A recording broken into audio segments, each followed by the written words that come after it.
Hello students, आज का हमारा टॉपिक है टूल्स ऑफ बायोटेक्नोलॉजी। हम पिछले वीडियो में बायोटेक्नोलॉजी से संबंधित इंट्रोडक्शंस पढ़ चुके हैं और जेनेटिक इंजीनियरिंग क्या है, रिकॉम्बिनेंट डीएनए टेक्नोलॉजी आदि सब इंट्रोडक्शन में देख चुके हैं। लेकिन फिर भी आज रिवाइज कर लेते हैं कि जेनेटिक इंजीनियरिंग क्या है।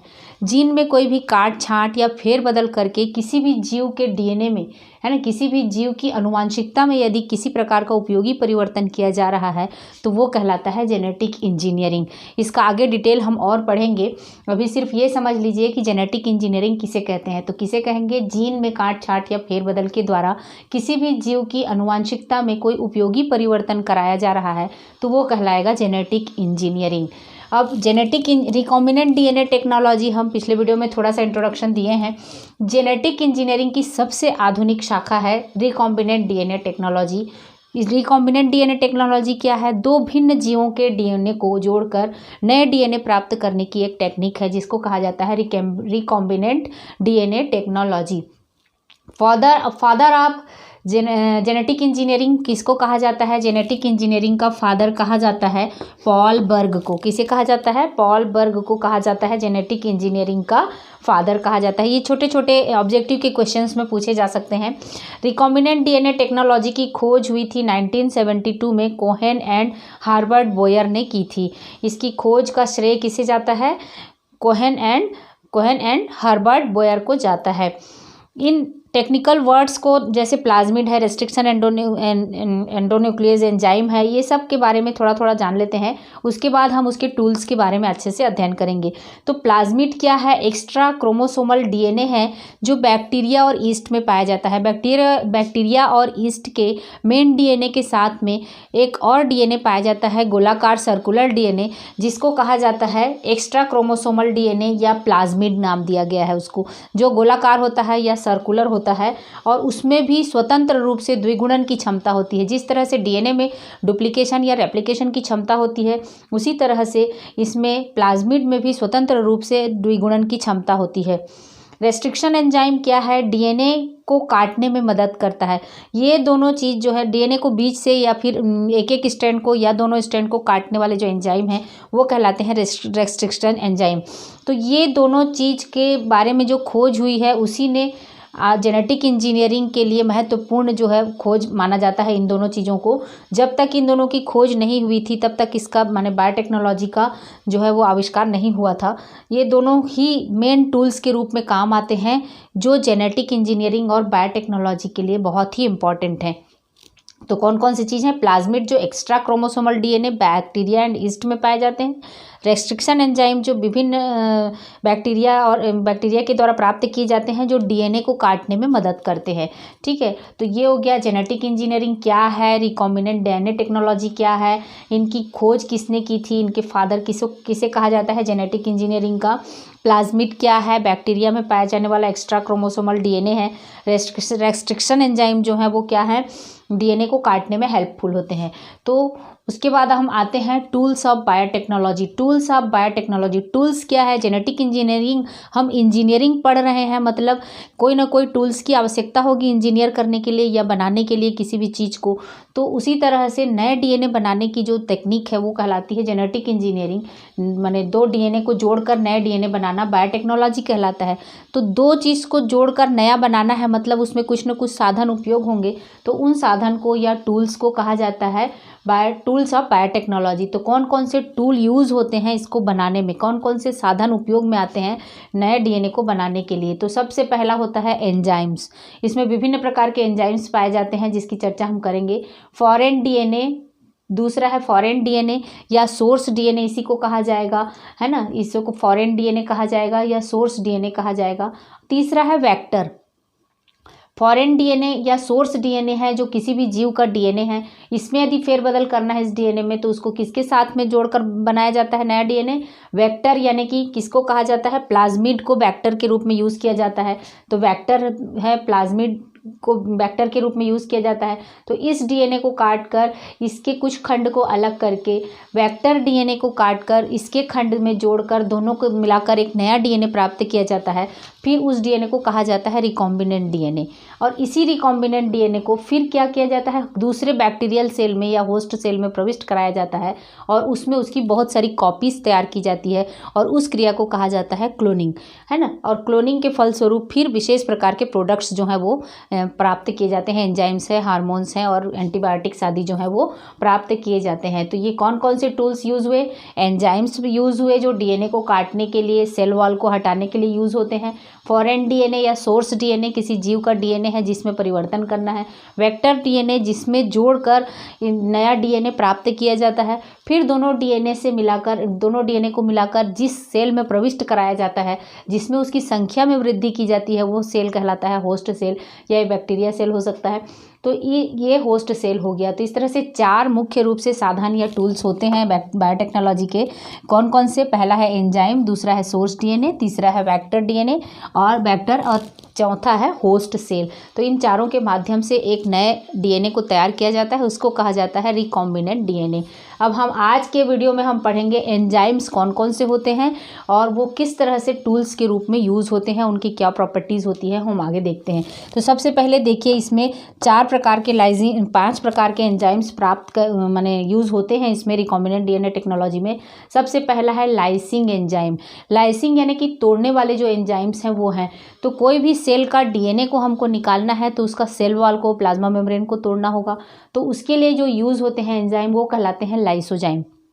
बैक्टीरियल सेल को तोड़ने वाले एंजाइम कहलाते हैं लाइसोजाइम और प्लांट सेल के उसको तोड़ने वाले एंजाइम कहलाते हैं सेलुलेज। और काइटिनेज जो होता है वो फंगल सेल के वॉल को तोड़ने में काम आता है।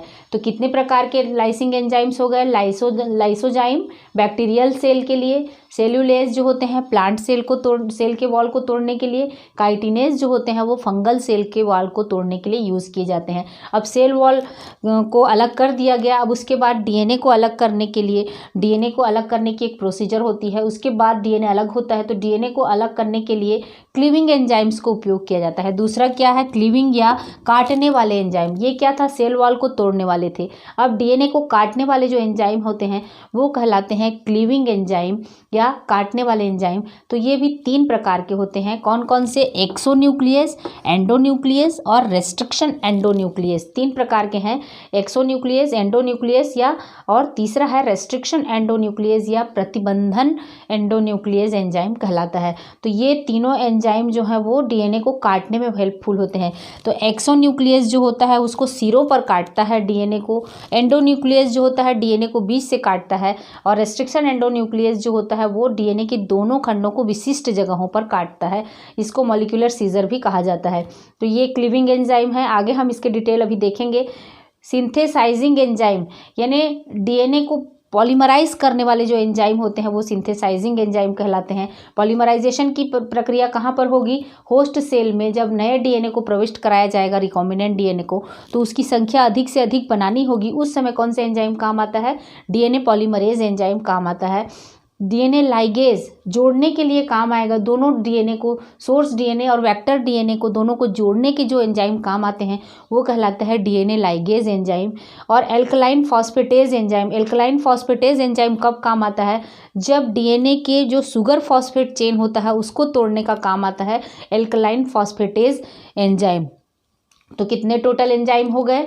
Lysing enzyme, cleaving enzyme, synthesising enzyme, DNA ligase और एल्कलाइन फॉस्फेटेज। आज इसी की चर्चा हम डिटेल में करेंगे, खासकर रेस्ट्रिक्शन एंडोन्यूक्लियस की, जो किस तरह से मॉलिक्यूलर सीजर का काम करता है और डीएनए को किन जगहों पर काटता है और इनकी प्रॉपर्टीज़ क्या है, इनका नामकरण किस तरह से किया जाता है, आज के इस वीडियो लेक्चर में हम करेंगे। आगे देखते हैं एंजाइम्स कौन कौन से हैं और उनका क्या कार्य।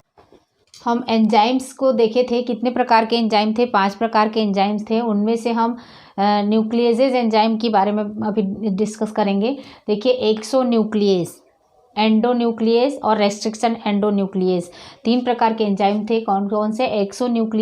एक्सोन्यूक्लियस डीएनए को सिरों पर काटते हैं। डीएनए को सिरों पर काटते हैं का अर्थ क्या है कि इस तरह से या तो 5 डेज एंड से काटेगा या फिर 3 डेज एंड से काटेगा। तो जैसे यहाँ पर दिखाया गया है कि इस तरह से 5 डेज एंड पर काट दिया गया डीएनए को, तो फिर से क्या प्राप्त हुआ?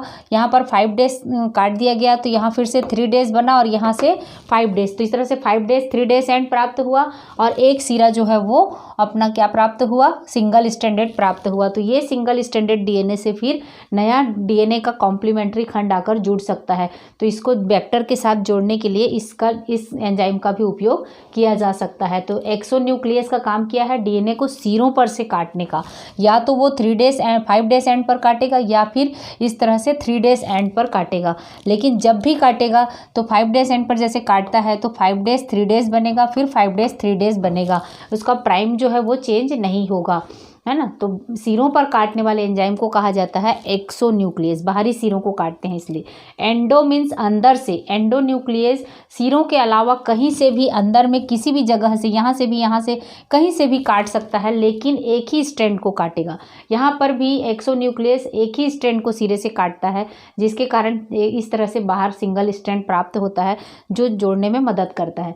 इसी तरह से एंडोन्यूक्लियस जो है सिरों के अलावा कहीं से भी काटते हैं, लेकिन क्या है एक ही सिंगल स्ट्रैंड को काटते हैं, जिसके कारण फिर से इस तरह से देखिए, जैसे ये 5 डेज 3 डेज एंड था इस तरह से, तो 20 से काट दिया गया तो जो बाहर में सिरा प्राप्त हुआ फिर से कौन सा प्राप्त होगा, 5 डेज और इधर 3 डेज। इसी तरह से ये बचा हुआ क्या होगा, 5 डेज और यहाँ पर 3 डेज प्राइम प्राप्त होगा। तो एक ही स्ट्रैंड को बीच से कहीं पर से भी काटने का कार्य करता है एंडोन्यूक्लियस एंजाइम। रेस्ट्रिक्शन एंडोन्यूक्लियस या प्रतिबंधन एंडोन्यूक्लियस एंजाइम जो है वो डीएनए को स्पेसिफिक क्रम पर शुगर फॉस्फेट चेन को बीच से काटता है। डीएनए में बीच में हम जानते हैं उसके स्ट्रक्चर में कि बेसेस के अनुक्रम, बेसेस तो आपस में हाइड्रोजन बॉन्ड से जुड़े रहते हैं, लेकिन एक न्यूक्लियोटाइड जो है वो अगले न्यूक्लियोटाइड से किससे जुड़ा रहता है, शुगर फॉस्फेट चेन से जुड़ा रहता है। तो इस चेन को, डीएनए के इस चेन को शुगर फॉस्फेट चेन को काटता है, वो भी दोनों को काटता है, एक स्ट्रैंड को नहीं, दोनों स्ट्रैंड को काटता है, और वो भी स्पेसिफिक जगहों पर काटता है, यानी कि विशिष्ट जगहों पर काटता है। उसकी विशिष्ट जगहों की वो पहले पहचान करता है, फिर उसको शुगर फॉस्फेट चेन पर काटता है। तो इस प्रकार के एंजाइम को क्या कहा जाता है, प्रतिबंधन सीमाकारी एंजाइम या एंडोन्यूक्लियस एंजाइम कहा जाता है। ये विशिष्ट अनुक्रम को पहले पहचानता है। इसका अर्थ क्या है कि इन अनुक्रमों को कहा जाता है पैलिंड्रोमिक अनुक्रम। विशिष्ट अनुक्रम को क्या कहा जाता है, पैलिंड्रोमिक अनुक्रम की पहचान करता है।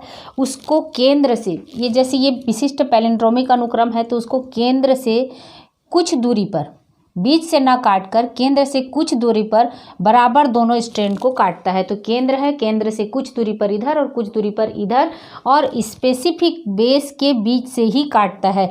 जैसे यहाँ पर GAATTC है, उसी तरह से उसका कॉम्प्लीमेंट्री क्या होगा, CTTAAG होगा। तो G और A के बीच से ही काटेगा पहला स्ट्रैंड को, और दूसरा स्ट्रैंड को भी G और A के बीच से ही काटेगा।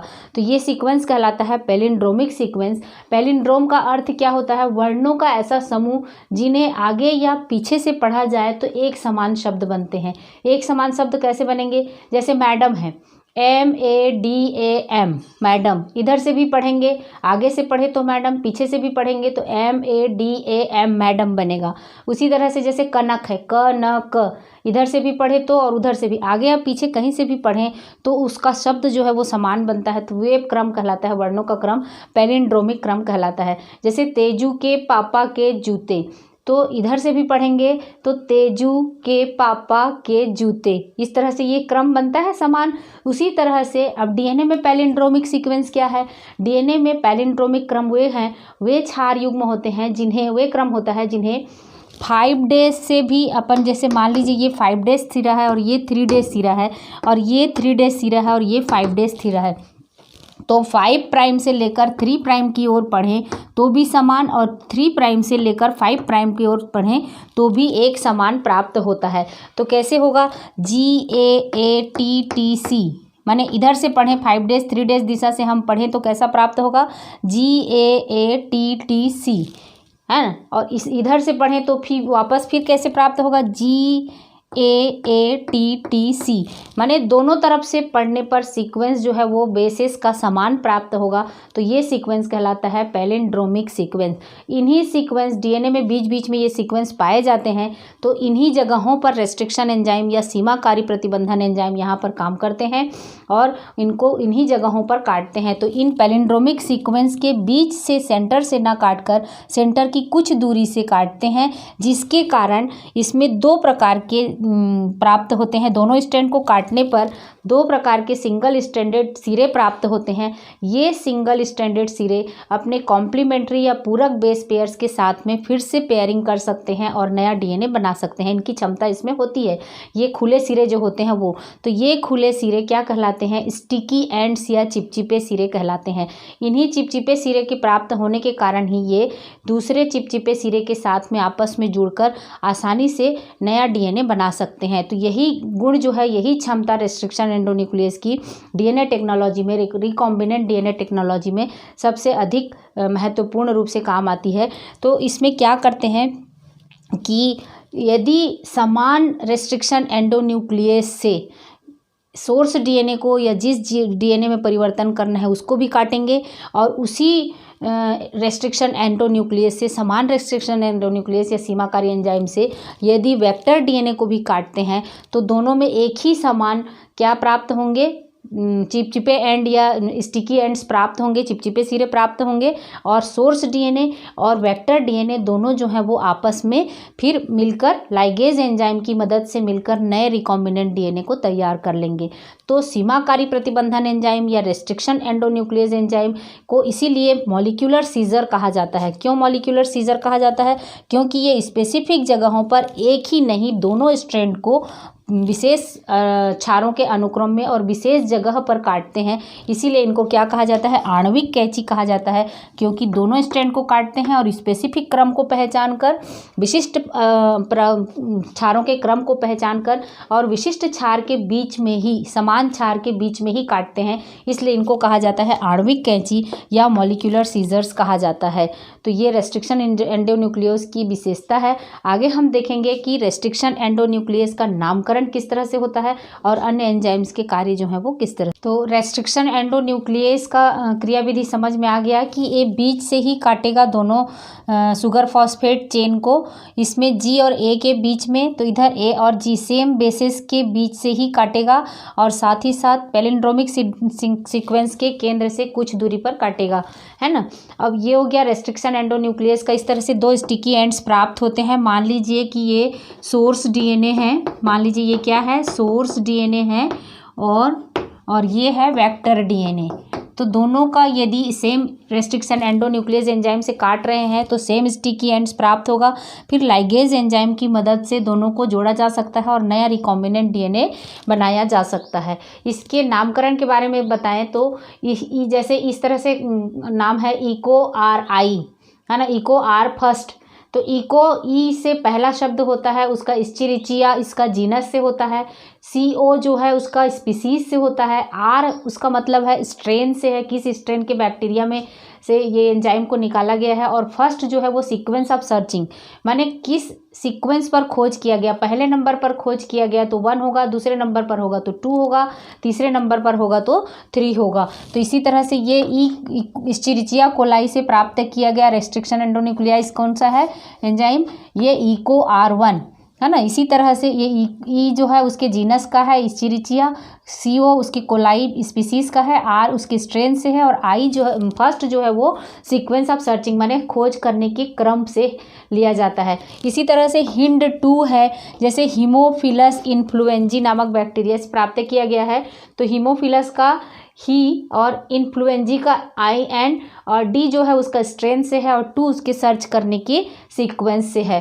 तो इसमें कौन सा पैलिंड्रोमिक सीक्वेंस प्राप्त होता है? इको R1 में GAATTC प्राप्त होता है और उसी तरह से CTTAAG प्राप्त होता है। ये इको R1 का है। ये कौन सा सीक्वेंस है? इको R1 का पैलिंड्रोमिक सीक्वेंस है जो restriction endonuclease enzyme eco R1 जो है वो इस सीक्वेंस को पहचान कर डीएनए पर काटता है, डीएनए को काटता है G और A के बीच में। उसी तरह से हिंड 2 जो है वो किस पर काटेगा? AAGCTT जो पैलिंड्रोमिक सीक्वेंस है, उसी तरह से TTGCCGAA पैलिंड्रोमिक सीक्वेंस है। इन पर A और A के बीच में 2 एडेनाइन के बीच में काटेगा होगा, इस तरफ से भी कुछ इस तरह से काटेगा एल के शेप में और इस तरह से काटेगा, तो ये जेड बनाता है काट कर इस तरह से। तो ये सीक्वेंस किसका है? हीमोफिलस इन्फ्लुएंजी HIND-2, जो सबसे पहले खोज किया गया रेस्ट्रिक्शन एंजाइम या प्रतिबंधन एंजाइम जो है वो फर्स्ट है, HIND-2 को दिया गया है। तो ये हो गया एंजाइम्स के बारे में। टूल्स ऑफ बायोटेक्नोलॉजी का पहला टूल हम पढ़ चुके हैं। हम नेक्स्ट वीडियो में उसके दूसरे टूल के बारे में चर्चा करेंगे।